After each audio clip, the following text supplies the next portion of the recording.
Let's talk about the NCAA tournament. Welcome aboard, Pitt Associate Head Coach Tim O'Toole. Coach, thank you for the time, and there you have it decked out, as you rightfully so. Congratulations on the Panthers punching their bid to the tournament. Let's start there. What do you make of the matchup that you guys have against Mississippi State First Four out in Dayton? Moose, first of all, as you know, we are thrilled to be in the tournament like everybody else. We're playing Mississippi State of the SEC. They're really talented.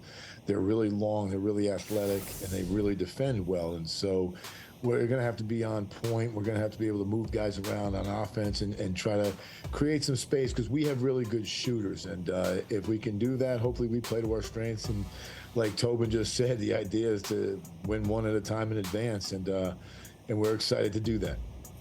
Coach, you got to win 6 games to win a national championship here. You just said one at a time. How many teams do you think can actually win a national championship this season?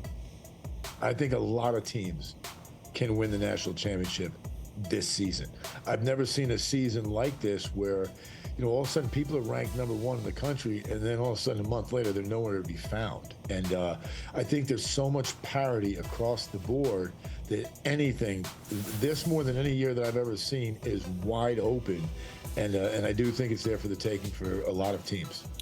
Coach, let's kind of define what leads to tournament success from your perspective. I mean, you've got a ton of experience, whether it be Syracuse, Duke, out west, now with Pitt and Capel and the Panthers, and that program is on the rise.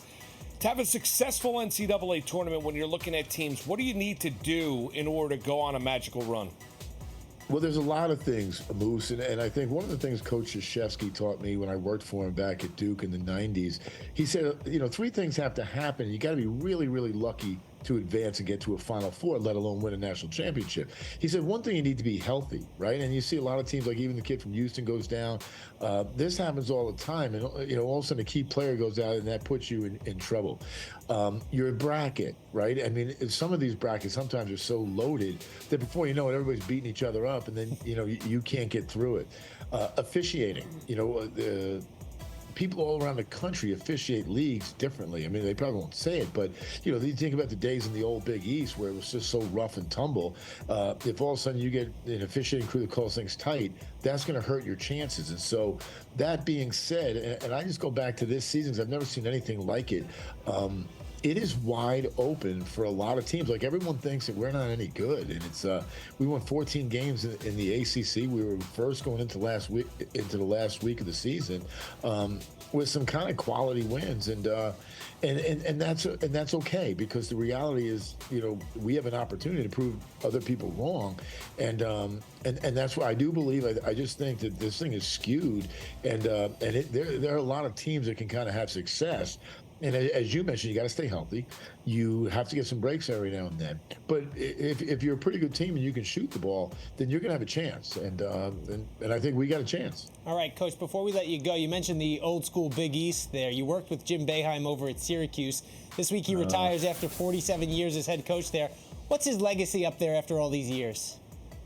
Oh, my God. It is absolutely. Look at Pearl next to him right there in that photo. What he has built in the 47 years, it's absolutely staggering.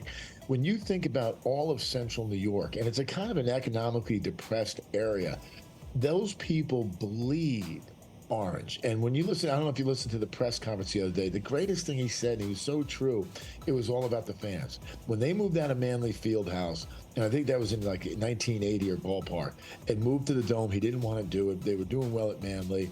But then all of a sudden, things started to pick up, and that guy you mentioned, Pearl Washington, that you just had the picture of, all of a sudden this became entertainment at a high level. And from that point forward, and Coach Boeheim brought this up, the fans kept coming. 0 degrees. 2.5 feet of snow, wind chill of 30 below, and they kept coming, and not only coming, walking across the campus, because parking's like a nightmare. But the loyal people of Central New York, he created this empire where they all own that program, and over the years, it was so magical. It's really sad to see him go, and then yet Adrian Autry, whom I coached there my first time from 91 to 95, was one of the backcourt mates with Mike Hopkins and Lawrence Moten, is now the head coach. So it's really sad to see Coach leave. And yet I'm really happy for Red, who was able to kind of take over the reins and hopefully build on what Coach Bay started. Coach, last one for you on Pitt. For those that maybe have not watched the Pitt Panthers play all season long, what should they expect when we watch you guys out in Dayton this week? Well, hopefully we're going to play really hard. I mean, there's one word, in my opinion, that's synonymous with Pitt, and that's the word grit. That's Jamarius Burton that just pulled up. We have a lot of guys that can shoot the ball. That's Greg Elliott right there, transferred from Marquette. Another kid, Blake Hinson, who transferred in from Ole Miss, is a really talented player, can really shoot it, and is a great leader. That's him throwing the pass to Federico.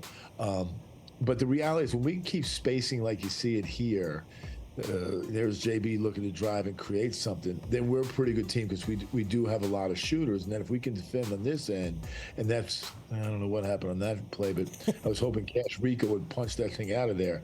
But we're usually pretty stingy. So we're stingy on D, and then we can shoot it on offense. And if we can do that, then we have a chance to win. Well, Coach, good luck. We appreciate you cutting out some time for us tonight, and we'll get you on again real soon, all right?